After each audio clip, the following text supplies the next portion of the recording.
नमस्ते, मैं अभिनय आकाश। आप देख रहे हैं प्रभा साक्षी का special show most level information यानी एमआरआई। भारत में जितने भी ऐसे एनजीओ चल रही हैं या जो सो कॉल्ड सामाजिक संस्थाएं चल रही हैं जो विदेशों से पैसा लेती हैं, उन सब पर अब सरकार का बड़ा प्रहार होने जा रहा है। कैसे? सारी रिपोर्ट देनी होगी फंडिंग की, एक एक चीज का ब्यौरा देना होगा। इसीलिए एफसीआरए अमेंडमेंट बिल पेश किया गया है।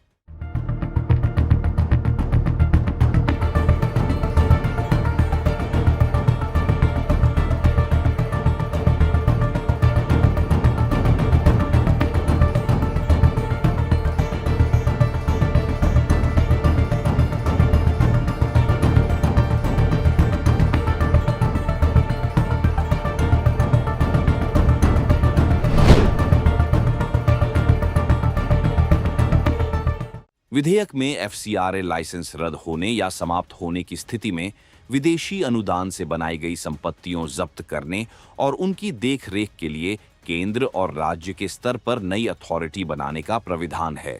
विपक्ष ने क्या कहा? विपक्ष की ओर विधेयक को खतरनाक बताकर पेश करने का विरोध का जवाब देते हुए गृह राज्य मंत्री नित्यानंद राय ने कहा कि यह वास्तव में उन लोगों के लिए खतरनाक है जो विदेशी योगदान का इस्तेमाल जबरन धर्मांतरण के लिए या व्यक्तिगत लाभ करते हैं। एफसीआरए क्या है? एफसीआरए का full form foreign contribution regulation act, जिसे हिंदी में विदेशी अंशदान विनियमन अधिनियम कहा जाता है, विदेशी दान को नियंत्रित करता है और यह सुनिश्चित करता है कि ऐसे योगदान आंतरिक सुरक्षा पर प्रतिकूल प्रभाव नहीं डालते हैं।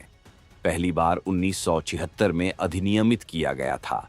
इसे 2010 में संशोधित किया गया था, जब विदेशी दान को विनियमित करने के लिए कई नए उपायों को अपनाया गया था। एफसीआरए उन सभी संघों, समूहों और गैर सरकारी संगठनों पर लागू होता है जो विदेशी चंदा प्राप्त करना चाहते हैं। इन संस्थाओं के लिए एफसीआरए के तहत पंजीकरण करवाना अनिवार्य है। शुरुआत में यह पंजीकरण 5 वर्षों के लिए होता है, जिसे सभी मानदंडों को पूरा करने पर रिन्यू करवाए जाने का प्रावधान है। एफसीआरए का इतिहास। समय समय पर भारत सरकार ने देश में विदेशी सहायता के प्रवाह को कंट्रोल और नियमबद्ध करने का प्रयास किया है। सबसे पहले 1976 में तत्कालीन प्रधानमंत्री इंदिरा गांधी सरकार ने घरेलू राजनीति में विदेशी भागीदारी को सीमित करने के उद्देश्य से विदेशी योगदान विनियमन अधिनियम को पारित किया था। 2010 में विदेशी निवेश पर कुछ अंकुश लगाने के लिए कानून में संशोधन किया गया था। 2015 में नरेंद्र मोदी के सत्ता में आने के 1 साल बाद राष्ट्रीय सुरक्षा का हवाला देते हुए फोर्ड फाउंडेशन सहित कुछ प्रमुख धार्मिक समूहों पर प्रतिबंधों को कड़ा कर दिया। पिछले साल सितंबर में भारत सरकार ने फिर से इस कानून में संशोधन लाकर विदेशों से मिल रहे चंदे को और कड़ीडिया कर दिया। कानून में हो रहे इन बदलावों को आप आसान भाषा में इस तरह समझ सकते हैं। 1. पहला बदलाव सजा और जांच के तरीके में है। सरकार ने इस कानून के उल्लंघन पर होने वाली जेल की सजा को 5 साल से घटाकर सिर्फ 1 साल कर दिया है। इसके पीछे सोच ये है कि छोटी गलतियों पर अपराधी बनाने के बजाय संस्थाओं को नियम सुधारने का मौका दिया जाए। साथ ही अब किसी भी संस्था के खिलाफ पुलिस सीधे जांच शुरू नहीं कर पाएगी। इसके लिए पहले केंद्र सरकार की मंजूरी लेनी होगी। जानकारों का मानना है कि इससे अधिकारियों की मनमानी कम होगी और समाज सेवी संस्थाएं बिना डरे काम कर सकेंगी। दूसरा बदलाव संस्था चलाने वाले लोगों की जिम्मेदारी से जुड़ा है। अब सरकार ने मुख्य पदाधिकारियों का दायरा बढ़ा दिया है। इसका मतलब है कि अब संस्था के केवल बड़े अफसरों ही नहीं, बल्कि ट्रस्टी, पार्टनर और कमिटी के अन्य महत्वपूर्ण सदस्यों पर भी कड़ी नजर रहेगी। अगर इनमें से किसी का भी पिछला रिकॉर्ड खराब है या उन पर कोई केस चल रहा है, तो उस संस्था को विदेशी चंदा लेने का लाइसेंस नहीं मिलेगा।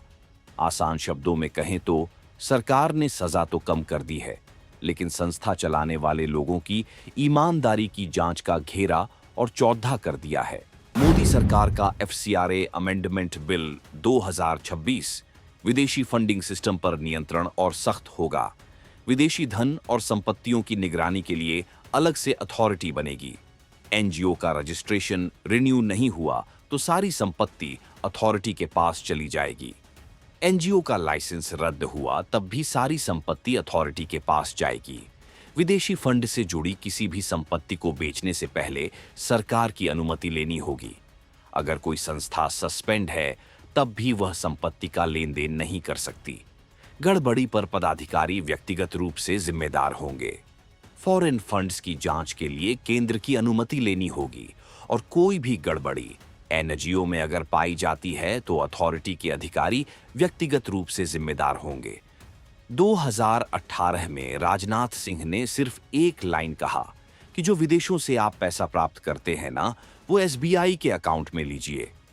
नई दिल्ली वाला एसबीआई का अकाउंट पता चला कि 5,06,000 एनजीओ बंद हो गए। आपका एसबीआई अकाउंट है जो फॉरेन फंडिंग है, सिर्फ वहां से ले लीजिए, वहीं मंगवा लीजिए। बंद हो गए। सरकार ने कहा कि यह बंद क्यों हो गए? जितना पैसा आप विदेश से प्राप्त करते हैं वो तो समाज सेवा के नाम पर आप प्राप्त करते हैं, तो उसका सिर्फ आप 30% प्रशासनिक खर्चे में, जैसे कि अपने एनजीओ के कर्मचारियों को सैलरी देना हो गया। अगर कहीं ऑफिस खोल के रखा है तो उसका रेंट देना हो गया। वो 30% यहां खर्च कीजिए, लेकिन 70% तो उस काम के लिए खर्च कीजिएगा ना जिसके लिए पैसा प्राप्त किया है। तो उन्होंने कहा, एक कैप लगा दिया कि 30% ही प्रशासनिक खर्चे कर सकते हैं, बाकी आपको जिस काम के लिए पैसे लिए हैं वो करने होंगे। पता चला कि 1,50,000 एनजीओ फिर बंद। प्रविधानों का उल्लंघन विधेयक को पेश करते हुए नित्यानंद राय ने कहा कि मोदी सरकार विदेशी फंडिंग के किसी भी दुरुपयोग को बर्दाश्त नहीं करेगी और ऐसे तत्वों के खिलाफ सख्त कार्रवाई करेगी।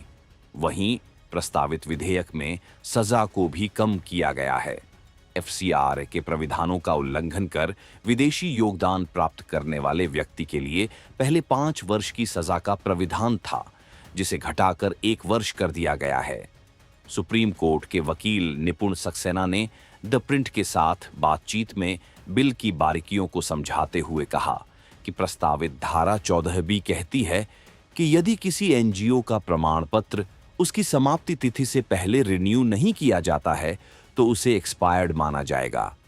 सक्सेना का कहना है कि यह प्रावधान सरकार को एक प्रकार का पॉकेट वीटो दे देता है, जिसे किसी भी चरण पर प्रयोग कर केवल प्रशासनिक देरी के कारण एनजीओ की वैधता समाप्त की जा सकती है, भले ही एनजीओ अन्य सभी नियमों का पालन कर रहा हो। एफसीआरए के तहत जारी प्रमाण पत्र अक्सर समय पर नहीं मिलते और नवीनीकरण के लिए लंबी कतारें लगती हैं। ऐसे में प्रस्तावित धारा 14B उन मामलों में भी वैधता समाप्त कर सकती है जहां एनजीओ ने समय पर आवेदन कर दिया हो लेकिन मंजूरी अभी तक नहीं मिली हो। ऐसी स्थिति में उस एनजीओ के खाते में मौजूद संपत्ति या धन स्वतः सरकार प्राधिकरण में निहित हो सकते हैं।